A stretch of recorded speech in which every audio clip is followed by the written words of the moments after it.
गुवाहाटीयाव एक्सटेन्डेड बिनि अपारेशन मानि अपारेशन देहा फालांगि फानग्राफोरनि बर' हिन्जावसाफोरनि सायाव अपारेशन सोलाबलाबा बे दखानावसो दङ बे आलासिसो थायो फैबाय औ नै गारि कारिगाव दङ गुनगुनजों थांनो हादों अपारेशन मानि अपारेशन बर' हिन्जावसाफ्रा गुवाहाटीयाव देहा फानग्रा गावनि देहा मोदोम 5,000 10,000 फानग्रा बिनि सायाव एक्सटेन्डेडफ्रा होबथानो थाखाय साखा फारा जानानै लासै लासै बे सासेखौ हमनो मोनोबा बै सासेखौ हमनो मोनो बे सासेखौ हमनो मोनोबा बै साथामखौ हमनो मोनो थिग बेबायदि माखासे मुं आरो सावगारि लानानै बेबायदि माखासे दमन खालायनो थाखाय आगान सुरगासिनो बिनि थाखायनो आं खावलायो सोरबा एक्सटेन्डेड बेल' नङा गासैबो रायजो राजा आरो गुबुन गुबुन आफादफ्रा ज' लोगो नांनानै हेफाजाब होयोबा साबसिन जागोन होननानै आं खावलायहरो मानो होनोबा सानफा एफा नुगासिनो आरो जायफोर बर' सिख्लाफोरनि देहाखौ जायफोर बायनो फैग्रा बांसिनै बर' सेंग्राफ्रा फैयो होननानै बे हिन्जावसाफोरनि खुगानिफ्राय जों खोनानो मोनबाय बिनि थाखायनो आं खावलायहरो प्रमद बर' सारा हायोबा आंनि खावलायनायाव गोरोन्थि जायोबा आं आखाइ खबजोबनानै प्रमद बर' सारनाव आं आखाइ खबजोबनानै आं निमाहा बियो गुवाहाटी दिल्ली शिलं अरुणाचल बेबायदियाव माखासे बर' हिन्जावसाफ्रा देहा फालांगि फानो बेबायदि समाव बर' सेंग्राफ्रानो बांसिनै थाखा फैसा गोनांफ्रा बांसिनै बे हिन्जावसाफोरनि देहाखौ बायनो थाखाय 5,000 10,000 15,000 बेबायदि माखासे देहाखौ दान्दिसे सम गोजोननाय लानो थाखाय फैयो होननानै जों बे हिन्जावसाफोरनि खुगानिफ्राय जों मोनदाङो बिनि थाखायनो आं खावलायो प्रमद बर' सारा हायोबा बिटिआर बा बिटिसि ओनसोलाव सेक्सनि हल लाइसेन्स हल दिहुननानै हो जायफोर गुवाहाटीयाव फैनानै थाखा गारग्रा जायफोर थाखा गोनां बर' सेंग्राफ्रा जायफोर बर' सिख्लाफ्रा देहा फानग्रा लाइसेन्स थानाय हलाव थांनानै गावनि देहा मोदोमखौ फाननो हानाय बायदि मानो होनोबा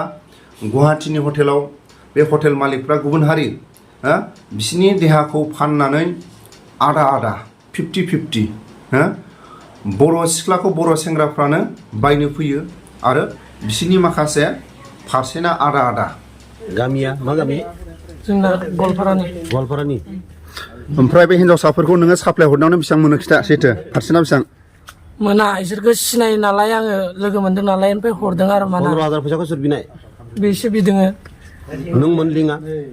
नङा बे खोन्थाबाय नालाय ओमफ्राय बुंनानै हरबाय आङो ओमफ्राय सासे हिन्जावसाखौ नोङो लोगोआव लाफानानै मा बरबाद खालायखो नोङो हिन्जाव थाखानानै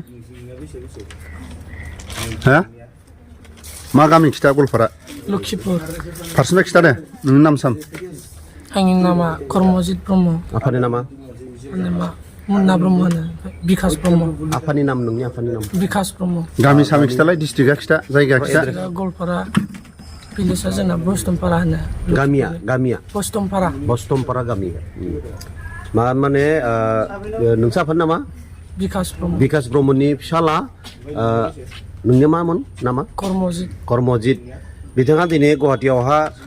साब्रै साबा गथ'फोर उन्दै सिख्लाफोर लाबोनानै बिजनेस खालामनायावहा जों दिनै हमनो हादों बेनिखायनो बिथांखौ जोङो एसे एनै फंसे फंनै जोङो मानजाव होदोबो ओंखायनो बिनि जिथु अरिजिनेल तथ्यखौ जों मोनबाय दिनै बिथाङा अलरेडि हिन्जाव थाखानाय फिसाबो दंखायो बेनिखायनो जोङो गुवाहाटीयाव हमनानै बिथांखौ बे बर' रायजो राजानि गेजेराव दैथायहरनो थाखाय बिथांखौ सिनायथि होनो थाखाय जों बेखिनिखौ लायनाय जायो आरो लोगोसे जायफोर गुवाहाटीयाव देहा फानग्रा बिसोरनिफ्राय सोंनानै जों हमनो मोनदों जुदि खोनादोंबा गावनि आखुनिफ्राय सेन्स जानानै थानाया मोजां आरो बारे लाख थाखाखौ देहा गोजोननायखौ लानो थाखाय लाख थाखाखौ गुवाहाटीयाव फैनानै गारनाया बियो मालाबाबो गनायथाव नङा बिनि थाखायनो दसे समनि थाखाय गोजोननायाव देहा गोजोननाय लाफैनो थाखाय लाख थाखाखौ बर' दुखियाफोरनो हो गावनि हिन्जाव थासेयावबो मानो लाख थाखा होनानै दान्दिसे सम गोजोननाय लाफैनाया माबोरै गनायथाव बिथांमोननि माखासे बायदाथाखौ जों मोनजोब्बाय जाहाथे बेबायदि आखुनिफ्राय जानगार जानानै जाहाथे रायजो राजाफोरनि समाजनि खामानि मावनायाव मोजां मुखुब होयो हो समाजनि खामानि मावनायाव मोजां टाइमखौ होनो हायो ओरैनो फैनानै गुवाहाटियाव बारे बारे फैबाय थायोबा एक्सननि बेफोरनि आखायाव बेहेराव गब्र'नो हागौ सांग्रां जानानै जाहाथे नोंथांमोना समाजनि खामानिखौ मावलाङो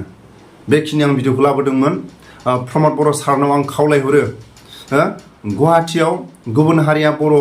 हिन्जावसाफोरनिखौ 50-50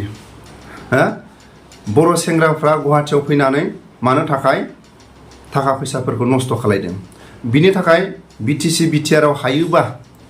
लाइसेन्स गोनां हल सेक्सनि हल दिहुननानै हो जायफोर बेबायदि माखासे दान्दायाव थाखा फैसा गारो जाहाथे बर' रायजो राजाफोरनि आखायावनो फैसाया थाबथायो